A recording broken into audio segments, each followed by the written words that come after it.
పేతురు రాసిన మొదటి పత్రిక 3వ అధ్యాయము 8-9 వచనాలను రెవరెండ్ జాన్సన్ గారు చదువుతుండగా ఆయనతో మనము చదువుదాం. తదుపరి వారిని ప్రార్థించవలసిందిగా కోరుతున్నాను. సంఘమంతా కలిసి 8-9 వచనాలు చదువుకుందామండి. నాతో కలిసి చదవండి. తుదకు మీరందరూ ఏక మనస్కులై ఒకరి సుఖ దుఃఖములందు ఒకరు పాల్పడి సహోదర ప్రేమ గల వారును కరుణా చిత్తులను వినయ మనస్కులైయుండి ఆశీర్వాదములకు వారసులవుటకు మీరు పిలువబడిన కనుక కీడుకు ప్రతి కీడనకైన దూషణకు ప్రతి దూషణ అయినను చేయక దీవించుడి. దేవుడు ఈ వాక్యమును మన వెనుకలో దీవించుగాక. దయచేసి కళ్ళు మూసుకొని ప్రార్థన చేసుకుందాం. పరలోకమందున్న మా తండ్రి, దేవా నీకు వందనాలు నాయన. దాస్తులమైన తండ్రి, మమ్మలను ప్రభువా ఈ సంఘములోనికి చేర్చి నమ్మకమైన కృప తండ్రి మా జీవితములలో తండ్రి మీరు కనపరిచి సజీవులుగా ప్రభువా మేము ఒకరి ముఖమును ఒకరు చూసుకున్నట్లు మేమందరము కలిసి ప్రభువా నీ సన్నిధిలో నీ ముఖ దర్శనం కొరకు తండ్రి మమ్మల్ని తీసుకుని వచ్చినందుకు వందనాలు. రాలేని వారిని ప్రభువా ఉచితమైతే నడిపించండి దేవా. నీ దాసుని ద్వారా వాక్యము తండ్రి ప్రకటించబడుచూ ఉండగా మేమందరము ఏకాగ్రతతోనూ ఏక మనస్సుతోనూ ఆలకించి నీ మహిమను తండ్రి నీ కృపను మేము పొందుకున్నట్లుగా మాకు సహాయం చేయమని ప్రార్థిస్తున్నాం. అర్థము చేసుకోగలిగిన హృదయమును ఆత్మను మాకు ఇవ్వమని ప్రార్థిస్తున్నాము నాయన. ఏకాత్మను మా సంఘములో దయచేయండి. ఆశీర్వదించబడిన వారమా ఇక్కడ నుండి వినున్నట్లుగా తండ్రి నీ కృపను తండ్రి మా జీవితములలో ఉంచమని కనికరముతో తండ్రి దేవా నీ పాద సన్నిధిలో ప్రభువా మమ్మల్ని ఉంచినందుకు నీకు వందనాలు తెలియజేసుకుంటూ ప్రభువా మాకు సహాయం చేయమని యేసు నామమున అడిగి వేడుకొని ప్రార్థిస్తున్నాము తండ్రి. ఆమేన్. దేవునికి స్తుతి కలుగును గాక. సంఘములతో ఆత్మ చెప్పుచున్న మాట చెవిగలవాడు, సంఘములతో ఆత్మ చెప్పుచున్న మాట చెవిగలవాడు. ఒక పురుషుడు స్త్రీ వివాహమైన తరువాత ఎలాగూ జీవించాలి అనగా సంఘము క్రీస్తు బ్రతికినట్లు పురుషుడు స్త్రీ క్రైస్తవులుగా ఎలాగూ జీవించాలనేది ఇందులోని ప్రాముఖ్యత. మనము ఇప్పటి వరకు సంఘం అంటే ఏంటి, పురుషుడైన క్రీస్తు సంఘము నిమిత్తము ఏమి చేస్తున్నాడనేది ఇన్ని వారాలు పరమగీతము నుండి నేర్చుకున్నాం. పరమగీతము నేర్చుకుంటూ ఉంటే ఇంకా చాలా వచనాలు ఉన్నాయి. దాదాపు మనము 4 రోజుల పైనే పరమగీతం ధ్యానించాం. అయితే దాన్ని కొనసాగిస్తే చాలామంది ఆత్మీయంగా బలహీనపడే అవకాశాలు ఉంటాయి. అందుకని నేను దీంతో ముగించాలని ఈ భాగము దేవుడు నాకు ఇచ్చారు. తుదకు మీరందరూ, ఎవరు అందరూ అనే మాటకు అర్థం పురుషుడు స్త్రీ అందరూ అనే మాటలోకి రారు. భార్య భర్త అందరూ అనే మాటలోకి రారు. మీకు అందరికీ తెలుసు, నేను చాలాసార్లు చెప్పాను, మరొకసారి చెప్తున్నాను. దేవుడు అనుకున్నాడట మన స్వరూపమందు మన పోలిక చొప్పున నరులను చేయడు. కానీ నరుని మాత్రమే చేశాడు, నరులను చేయలేదు. నరుని మాత్రమే చేశాడు. ఆ నరుడు దేవుని చిత్తమును జరిగించు సమయములో, దేవుడు అప్పగించిన పనిని జరిగించు సమయములో అతడు దేవుని ఎదుట నిందగలిగిన వాడుగా ఉండకుండానట్లు, అంటే దేవుడు అప్పగించిన పనిని తగిన సమయమందు క్రమముగా జరిగించు విషయములో వెనుకడుగు వేయకుండానట్లు, బలహీన పడకుండానట్లు దేవుడు అతనికి సాటి అయిన సహాయమును నియమించాడు. ఎక్కడి నుంచి తీసుకొచ్చాడు? నేను ఈ మధ్య ఒక బైబుల్లో, అంటే ఈ బైబుల్ కాదు, ఒక రాంగ్ టీచింగ్ బైబుల్లోని ఒక మెసేజ్ విన్నాను. ఆ రాంగ్ టీచింగ్ బైబుల్ అంటే ఈ బైబుల్ కాని వేరొక బైబుల్లో ఆ మెసేజ్ ఏంటంటే, ఆదామును చేసిన దేవుడు ఆదాముకు భార్య కోసం చూస్తే ఎక్కడా భార్య అంటే అతనికి సాటిగా ఉండగలిగేది కనబడలేదు. అప్పుడు దేవదూతలో నుంచి ఒక ఆమెను తీసుకొచ్చాడట దేవుడు. ఆమెను తీసుకొచ్చి ఆదాముకిస్తే ఆదాము ఆమె మనసులో కలవలేదు. గొడవ పడడం, నేనంటే నేను, నాకు ప్రాధాన్యత, నేను గొప్ప అని అనుకోవడం ఎక్కువగా ఉండడం వల్ల ఆమెను పంపివేసక అప్పుడు అనుకున్నట దేవుడు, ఎవరినో తెస్తే బాగాదు, ఇతనిలో నుంచే స్త్రీని తీయాలి. ఎంత భయంకరమైన బోధలు ఉన్నాయో, ఎంత భయంకరమైన బైబుల్స్ ఉన్నాయో. దేవుని బిడ్డ, వాక్యము సత్యము. వాక్యము పరిశుద్ధ దేవుని సన్నిధిలో నుండి మనకివ్వబడిన ఆయన మనస్సు, ఆయన ఆజ్ఞ. ఇందులో ఏ బలహీనత లేదు, ఏ తప్పు లేదు. ఉన్నది ఉన్నట్లుగా అంగీకరించుటకు నేర్చుకోవాలి. చాలామంది బైబిల్లో తప్పులు వెతకాలని చూస్తారు. బైబిల్లో రాంగ్ థింగ్ ఏదన్నా ఉందేమోనని చదివి గ్రహించి దాన్ని క్వశ్చన్ చేయడానికి ప్రయత్నిస్తుంటారు. వాళ్ళకి తెలియనిది ఏంటంటే బైబుల్ ఆన్సర్స్ ఇట్ సెల్ఫ్. ఎవరో పాస్టర్ గారు వచ్చి ఈ బైబిల్లో నుంచి ఆ తప్పులను వేరొక వ్యక్తి రాసిన పుస్తకంలో నుంచి జవాబు చెప్పడానికి ప్రయత్నం చేయకూడదు. బైబిల్ను గురించిన పుస్తకాలు ఉండొచ్చేమో కానీ అవి బైబిల్ కంటే గొప్పవి కావు. బైబిల్ను గురించి రాసిన పుస్తకాలు ఆ వ్యక్తికి దేవుడిచ్చిన ప్రవచనము కావచ్చు, అతని జ్ఞానము కావచ్చు. అంత మాత్రము చేత అవి బైబిల్ కంటే గొప్పవి కావు. బైబిల్లో ఏ ప్రశ్నకైనా జవాబు బైబిల్లోనే ఉంది. మీరు ఏ ప్రశ్న అయినా అడగండి, I'm ready to answer from the Bible. ఈ రోజైనా ఎప్పుడైనా if you have a question from the Bible, నేను రెడీ టు ఆన్సర్. బైబిల్లో నుంచే. బైబిల్ చెప్తున్నది ఏంటంటే ఆదామును తన స్వరూపమందు తన పోలిక చొప్పున చేసుకున్నాడు దేవుడు. అతనికి ఒక పని అప్పగించాడు, ఒక ఆజ్ఞ ఇచ్చాడు. ఆ పనిని నెరవేర్చున్నట్లు దేవుడు ఆదామును అక్కడ ఉంచినప్పుడు ఆదాము దేవుని సన్నిధిలో నింద కలిగిన వాడుగా ఉండకూడదని, సిగ్గుపడనక్కరలేని పనివాడుగా అతడు ఉండునట్లు దేవుడు అతని పనిని, అంటే దేవుని చిత్తమును నెరవేర్చుటకు సహాయపడగలిగిన ఒక స్త్రీని అతని ఎముకలో నుంచి తీసిచ్చాడు. ఎందుకు ఎముక? అతని మాంసపు ముద్దను మరొక మాంసపు ముద్దగా చేయొచ్చు కదా, ఎముకెందుకు? నేను చాలాసార్లు చెప్పాను, మరొకసారి చెప్తున్నాను. మనిషి శరీరంలోని ఎముక అతని ఆత్మ. ఇక్కడ ఈ ఈ ఈ స్కెలిటన్ మీద ఈ మంటితో చేయబడిన మాంసం ఉంది, నరములున్నాయి, చర్మం ఉంది. ఇవన్నీ కూడా కొంతకాలానికి నేను భూమిలో పాతి పెట్టబడినప్పుడు కొంతకాలానికి అవి కరిగిపోతాయి. ఎముక మాత్రమే మిగిలి ఉంటుంది. ఎందుకు ఎముక మాత్రమే మిగిలి ఉంటుందంటే ప్రభువు వచ్చినప్పుడు నేను లేపబడగా ఈ ఎముకలు మహిమ దేహాన్ని ధరించుకోవాలి కాబట్టి. మీకు తెలుసా, పునరుద్ధానుడైన యేసు, పునరుజ్జీవుడు కాదు, పునరుద్ధానుడైన యేసు కూడా ఎముకలను కలిగి ఉన్నాడు. పునరుద్ధానుడైన యేసు కూడా ఎముకలను కలిగి ఉన్నాడు. సో ఎముక నీలోనున్న ఆత్మ దేవుని ఎదుట లెక్క అప్ప చెప్పడానికి నిలువబడగలిగేటువంటి మహిమ దేహమును ధరించుకునేటువంటి. నేను మరొకసారి చెప్పాను, నేను వెళ్ళి ప్రభా నేను అది చేయలేదు, ఇది చేయలేదు, ఇలా చేశాను, ఇలా చేశాను, ఏమీ నేను చెప్పక్కర్లా. నా క్రియలన్నీ నా ఎముక ముద్రితమైన సాక్ష్యముగా ప్రకటిస్తూ ఉంటాను. It stands before the Lord. God reads your actions. ఎముకలను చూచినప్పుడు నీవు చేసిన ప్రతి క్రియ బయటపడుతుంది. సో దేవుని ఎదుట ఏక శరీరం అని భార్యాభర్తల గురించి ఎందుకన్నాడంటే అతని ఆత్మలోని భాగమే స్త్రీ. అతని ఎముకను, అతని ప్రక్కటెముకను తీసి ఆ ఎముకను స్త్రీగా చేశాడు. మాంసముతో ముద్దను చేసి ఎముకను పెట్టలేదు, ఎముకనే స్త్రీగా నిర్మించాడు. అందుకే వారు ఏక శరీరము. నేను చనిపోయినప్పుడు నా దేవుని ఎదుట నేను నిలువబడితే దేవుడు నన్ను మాత్రమే అడగడు నువ్వు ఎలా జీవించావని. నన్ను మాత్రమే ఆయన క్వశ్చన్ చేయాల్సిన అవసరం లేదు. ఎందుకంటే నా జీవితం ఏంటో ప్రభువుకి తెలుసు.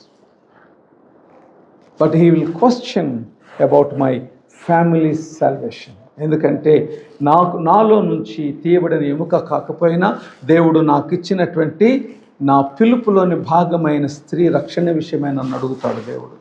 దేవుడు మాకు ఇచ్చిన గర్భఫలం యొక్క రక్షణ విషయమై మమ్మల్ని క్వశ్చన్ చేస్తాడు. అందుకే పరిశుద్ధమైన దేవుని సన్నిధిలో భార్య భర్తలను ఏక శరీరమని వారు జీవించవలసిన విధానాన్ని చెప్పాడు.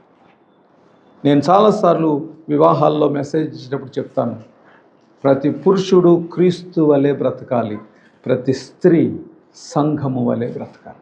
ఎందుకంటే ఎఫెసీ 5వ అధ్యాయంలో పురుషుని గురించి స్త్రీని గురించి మాట్లాడుతూ ఒక వచనములో అంటాడు, అయితే నేను ఒక మర్మము తెలుపుచున్నాను, క్రీస్తును గూర్చి సంఘమును గూర్చి చెప్పుచున్నాను. కాబట్టి భార్యాభర్తలు ఎలా జీవించాలి? మొదటిది, దేవుని పిలుపు విషయమై నిర్మించబడిన ఏక శరీరముగా జీవించాలి. ఆదామును నిర్మించిన దేవుడు ఆదాము విషయమై ముందుగానే ఒక ప్రణాళిక కలిగి ఉన్నాడు. చాలామందికి అర్థం కాదు ఏంటంటే, తల్లిదండ్రులు మనలను కనినప్పుడు తల్లిదండ్రుల ఇచ్చను బట్టి పుట్టామనుకుంటారు. యోహాను సువార్త 1వ అధ్యాయంలో ఏముంటుందంటే, మనము శరీరమును బట్టి రక్తమును బట్టి పుట్టిన వారము కాము,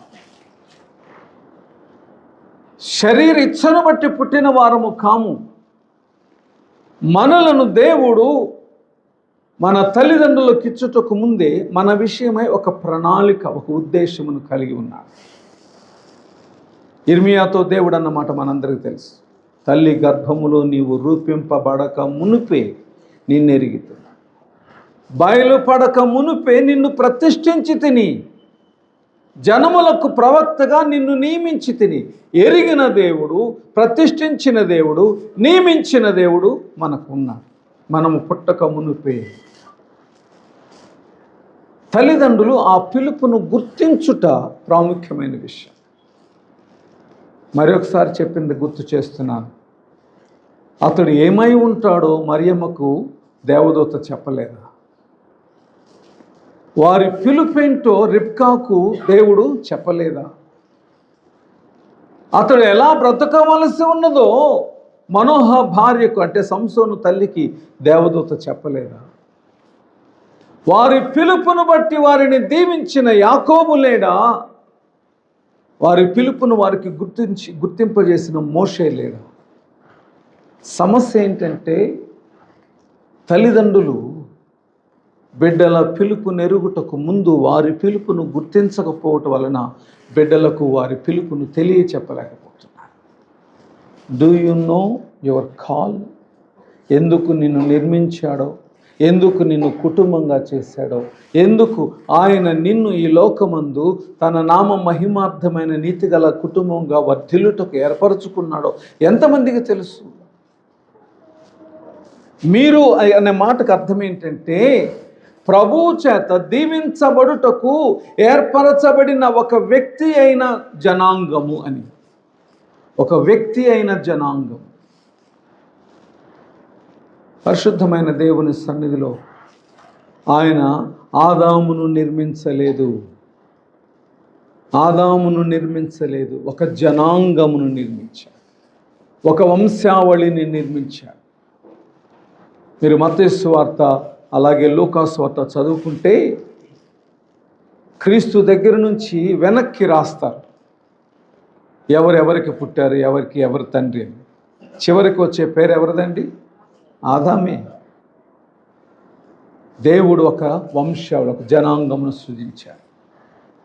వారందరూ ఎక్కడ నుంచి వచ్చారు? ఆదాములో నుంచి వచ్చిన వారు పాపులు కాదు, పరిశుద్ధులే. కానీ పాప స్వభావము వచ్చింది. ఆదాము పాపము చేశాడు, అంత మాత్రం చేత అతనికి పుట్టిన సంతానము పాపులు కాకూడదు, పాపులు కారు. కానీ ఆదాములోని పాప స్వభావము అతనికి పుట్టిన వారిలో ఏర్పరచబడింది. అందుకే రక్షణ పురుషుడి దగ్గర స్టార్ట్ అయ్యి స్త్రీతో కంప్లీట్ అయ్యి బిడ్డలను రక్షణలోనికి నడిపిస్తుంది. దేవుని సంఘమై ఎప్పుడైతే దేవుడు ఆదామును నిర్మించాడో, తన పనిని కొనసాగించుటకు తోడుగా అవ్వనిచ్చాడో, వారిద్దరిని దేవుడు అన్నాడు, మీ తల్లిదండ్రులను, పురుషుడు తన తండ్రిని తల్లిని విడిచి తన భార్యను హత్తుకుని వారు ఏక శరీరం అవుతారు.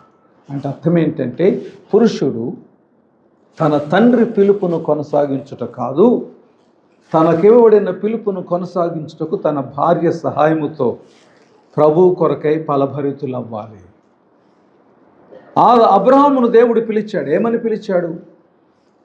నీవు నీ తండ్రి ఇంటిని, నీ స్వజనమును, నీకున్న జనాంగమును మరిచిపో.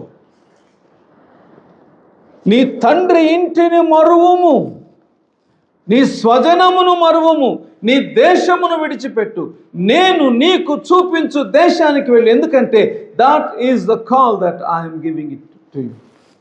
ఆ పిలుపుని నేను ఇస్తున్నా, గో. అబ్రహాము చేసిన తప్పేంటంటే తన తండ్రి దగ్గరికి వెళ్ళి, నాయనా, మాటలాడే దేవుడు, మనము పూజించేటువంటి దేవుడు కాదు, ఒక మాటలాడే సజీవుడు నాతో మాట్లాడి నేను నీకు చూపించు దేశానికి వెళ్ళు అన్నాడు. లెట్ us all go అన్నాడు. ఎవరు చెప్పారు?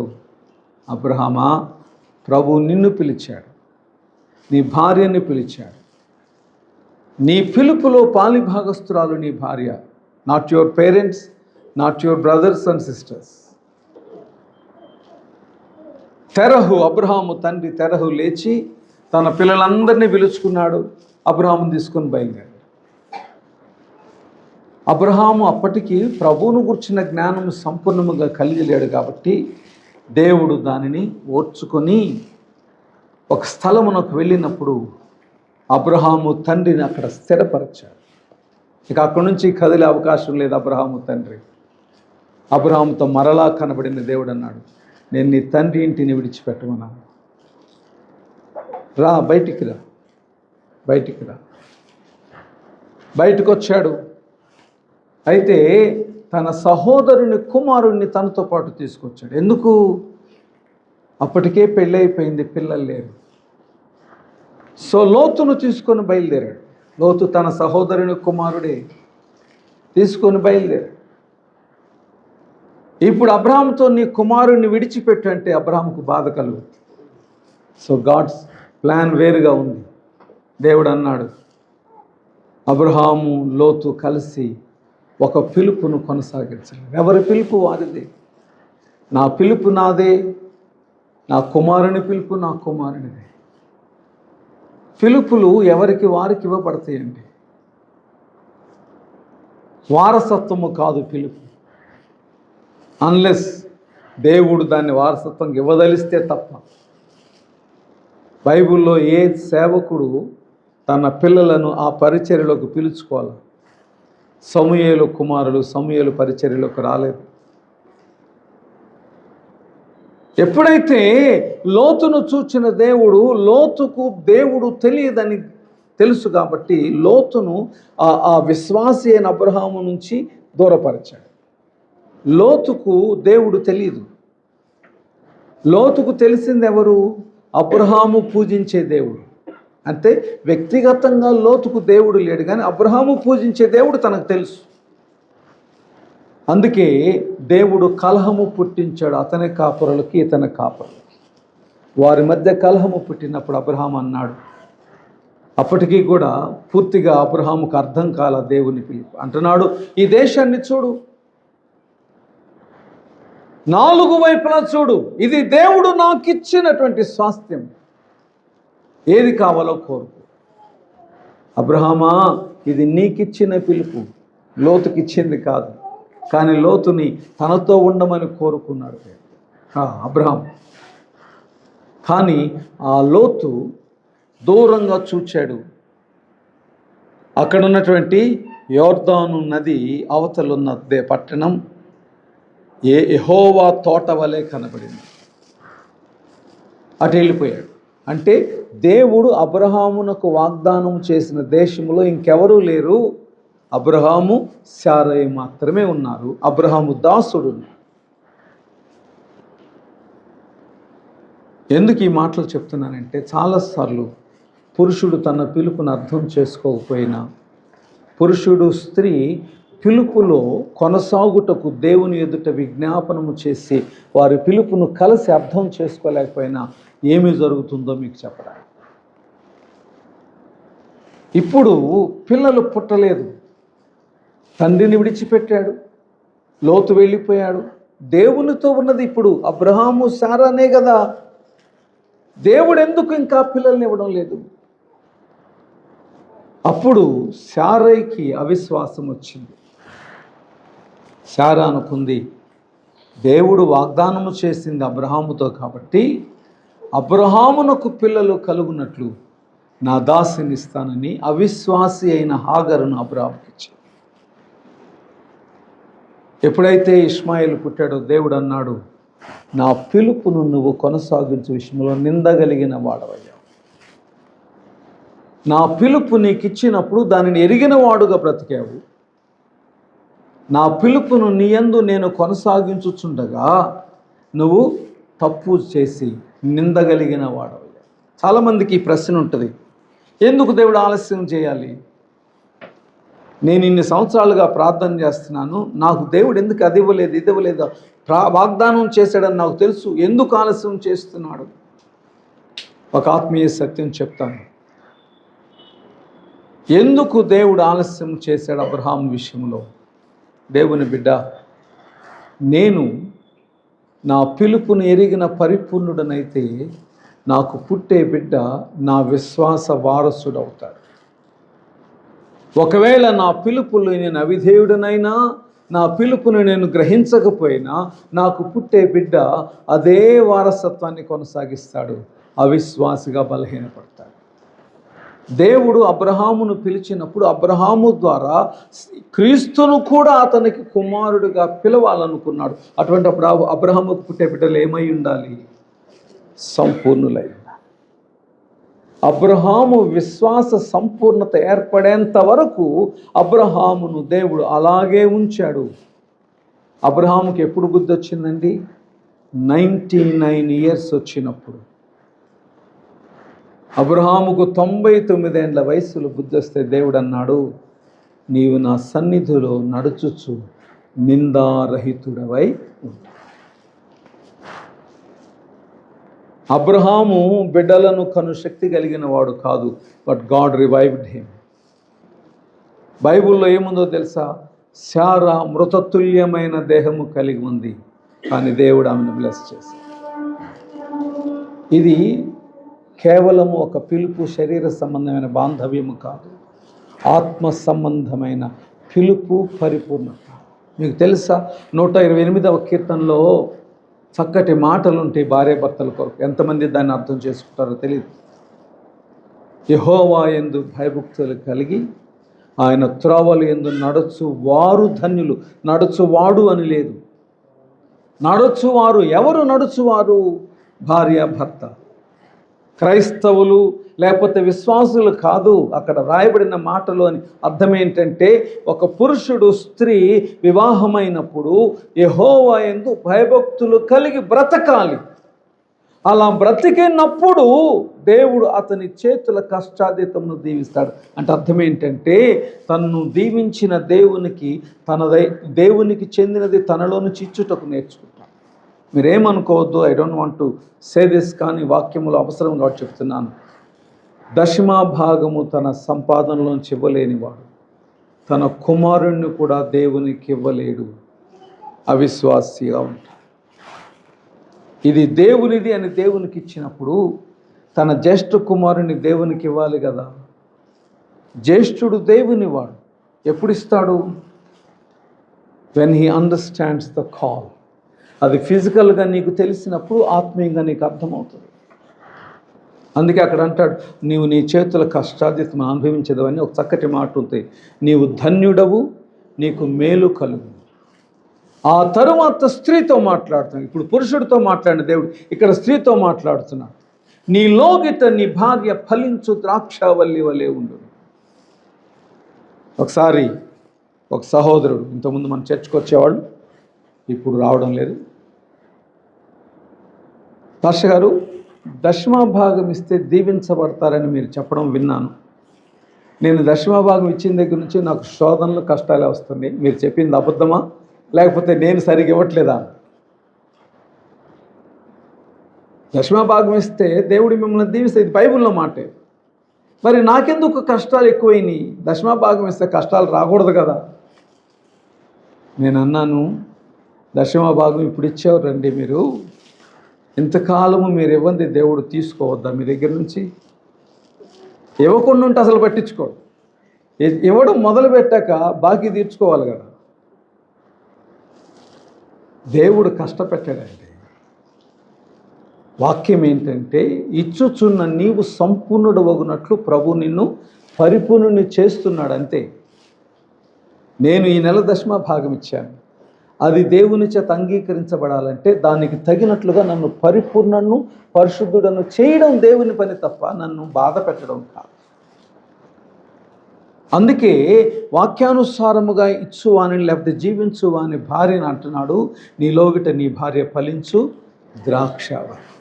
ద్రాక్షవల్లి అని ఎందుకు అన్నాడంటే, ఇండిపెండెంట్గా బ్రతకమని కాదు.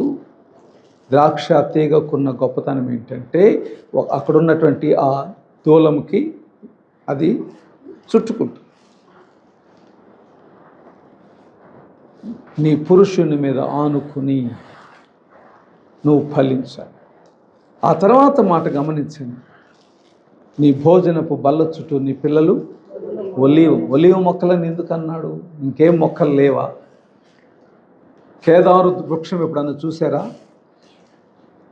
కేదారు వృక్ష పంచును చూడాలంటే ఆ రైలు పట్టాల దగ్గర నుంచి ఇక్కడికి వచ్చి నిలబడితే తప్ప నేను ఆ పై అంచు చూడలేదు, అంత ఎత్తుంటుంది. I have seen one. మరి అటువంటిప్పుడు అట్టాటి పక్షాలు ఇట్లెందుకు అన్నాడు? ఒలివ చెట్టు అని. ఒలివ చెట్టు పెద్దగా ఏమి ఎదగదే. ఎందుకన్నాడంటే, జకర్యా గ్రంథములు ఏముంటుందంటే, ఒలివ చెట్లు సర్వలోకనాథుని సన్నిధిలో నిలువబడి తైలము పోయు చెట్లు అంటారు. నీ సంతానాన్ని దేవుడు తన నామ మహిమార్థమైన ప్రతిష్ఠితులుగా చేస్తాడు. ఆ తరువాత చక్కటి మాట ఉంటుంది, యెహోవా యందు భయభక్తులు గలవాడు ఇలాగూ ఆశీర్వాదం. దేవుని బిడ్డ, ఇక్కడ మీరందరూ అనే మాటకు అర్థం ఏంటంటే, ఆ స్పిరిచువల్ ఫ్యామిలీ, దేవుని పిలుపు నెరిగిన భర్త భార్య, దేవుని పిలుపులో కట్టబడుచున్న కుటుంబం. నేను చాలాసార్లు అనుకుంటాను,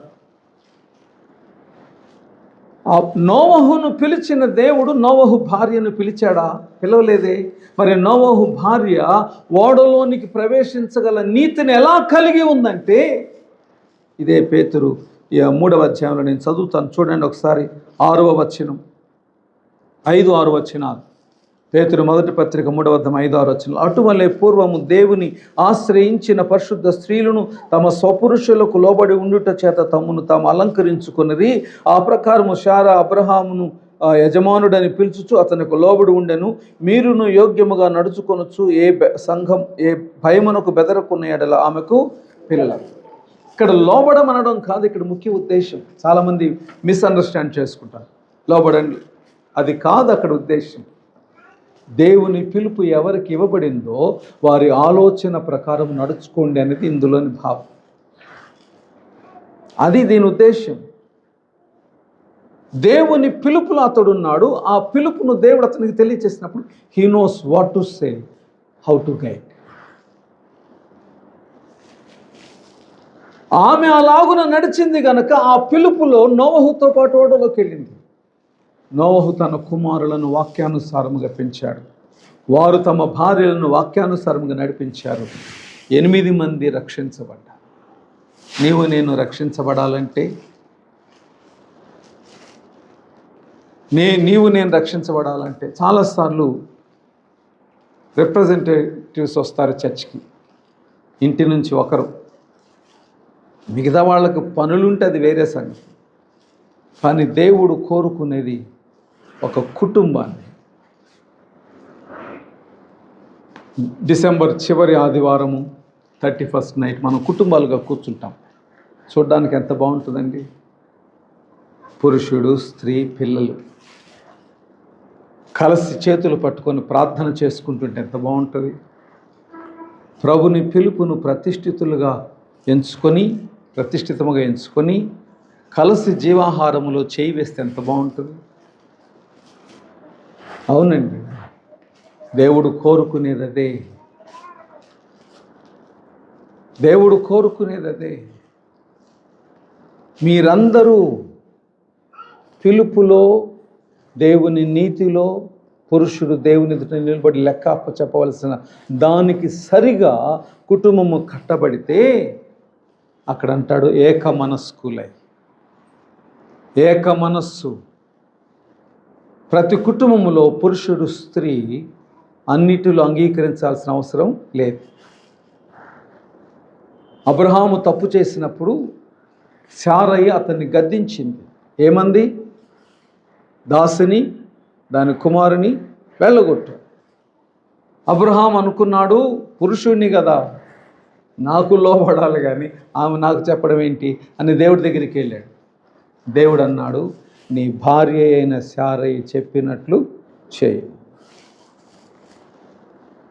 నీ భార్య అయిన శారయ్య చెప్పినట్లు చేయము. గాడ్స్ కాల్ పురుషుడికి స్త్రీకి సమానంగా ఉందండి. ఒకరు బలహీనపడినప్పుడు ఇంకొకరు బలం అవ్వాలి, ఇంకొకరు బలహీనమైనప్పుడు ఇంకొకరు బలం అవ్వాలి. నీకు తెలుసా, బైబిల్లో ఒక మాట ఉంది, ఎక్కడ 2-3 నా నామమును కూడుదురు వారి మధ్య నేను. అంటే ఒక్కరు చేస్తే ఉండడా? 2-3 ఎందుకు? 2-3 అనే మాటలు ఉద్దేశం ఏంటంటే, ఇద్దరు కలిసి ప్రార్థించేటప్పుడు ఒకరు బలహీనపడినా, ఒకరు వాక్యమునకు విరోధమైన ప్రార్థన చేసిన రెండవ వాడు ఆమెను అనకుండా గద్దించుట, హెచ్చరించుట అవసరము. కాబట్టి వారితో ప్రభువు నిలిచి ఆమెనంటాడు. మనకు ఉన్న అలవాటు ఏంటంటే, క్రైస్తవులకి ఎవరేం ప్రార్థన చేస్తున్నారో వినం. యేసు నామమును అడుగుచున్నాం తండ్రి అనగానే అందరం ఆమెను. ఒకవేళ వారు వాక్యానికి విరోధమైన ప్రార్థన చేస్తుంటే నీవు ఏకీభవించిన వ్యక్తివి కావా? అందుకే పురుషుడు స్త్రీ కలిసి ప్రార్థించుకోవాలి, కలిసి వాక్యాన్ని ధ్యానించుకోవాలి. అందుకే ఆత్మ సంబంధమైన పిలుపులో ఏక మనస్కులే. ఫిజికల్గా డిఫరెన్సెస్ ఉండొచ్చు, దాన్ని దేవుడు ఏమనడు, మీరు అర్థం చేసుకోమంటాడు అంతే. కానీ దేవుని పిలుపును కొనసాగించు విషయంలో ఏక మనస్కులే. 2, ఒకరి సుఖదుఖములందు ఒకరు పాల్గొనాలి. దేవుని సన్నిధిలో సుఖము దుఃఖము కలిసి కొనసాగించాలి. నేను చెప్పకూడదు కానీ చెప్తున్నాను, దేవునికి ఇవ్వవలసిన విషయములో భార్య ఎరుకనే కొంత సొమ్ము దాచిన అననీయ సప్పీరా ప్రభువుకి విరోధముగా బ్రతుకుటేందు ఏక మనస్సు కలిగి వారు తమ ప్రాణములను పోగొట్టుకున్నారు. ప్రభునికి అర్పణ ఇచ్చు విషయములో అబ్రహాము, శారా, యెఫ్తా భార్య ఇష్టపడ్డారు కాబట్టి ఇస్సాకును దేవుడు అంగీకరించాడు, యెఫ్తా కుమార్తెను దేవుడు అంగీకరించాడు. మీరు అనుకుంటున్నారా అబ్రహాము తన భార్యకు తెలియకుండా కుమారుని బలివ్వడానికి తీసుకెళ్లారని? యెఫ్తా తన భార్యకు తెలియకుండా కుమార్తెను దేవునికి ప్రతిష్ఠించాడని మీరు అనుకుంటున్నారా? ఎంత ఏక మనస్సు లేకపోతే యోబుకు కలిగిన బిడ్డలందరూ చచ్చిపోయినా వారు దేవుని పిలుపునెరిగి ప్రార్థించుటకు ఇష్టపడ్డారు కాబట్టి దేవుడు వారిద్దరికి మరలా అదే సంతానాన్ని ఇచ్చాడు. ఎంతమందిని పోగొట్టుకున్నారో అంతమందిని యోబుకు, యోబు భార్యకు తిరిగి ఇచ్చాడు దేవుడు. వారు ఆత్మ సంబంధమైన పిలుపు విషయంలో ఏక మనస్సు కలిగిన వారు కాదు, సుఖదుఖములను పంచుకున్నవారు కాదు.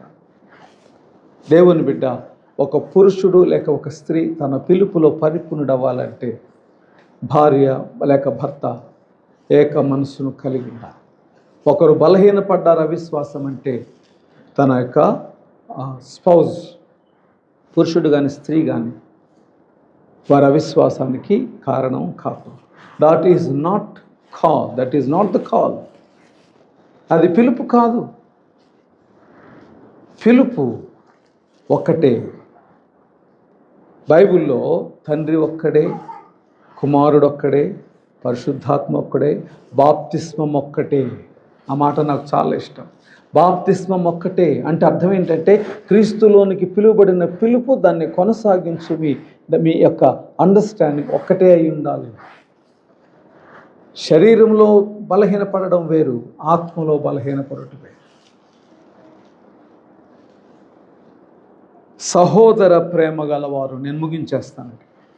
సహోదర ప్రేమ, సహ ఉదర ప్రేమ అంటే వారి తల్లిదండ్రులకు వారు పుట్టి కొనసాగుతున్నట్లు, వీరు వారి యొక్క తల్లిదండ్రులకు పుట్టి కొనసాగుతున్నట్లు, వారి పిలుపుని ఎరుగు విషయంలో తల్లిదండ్రులను విడిచి ఒకరినొకరు అర్థం చేసుకున్నటకు ఇష్టపడాలి.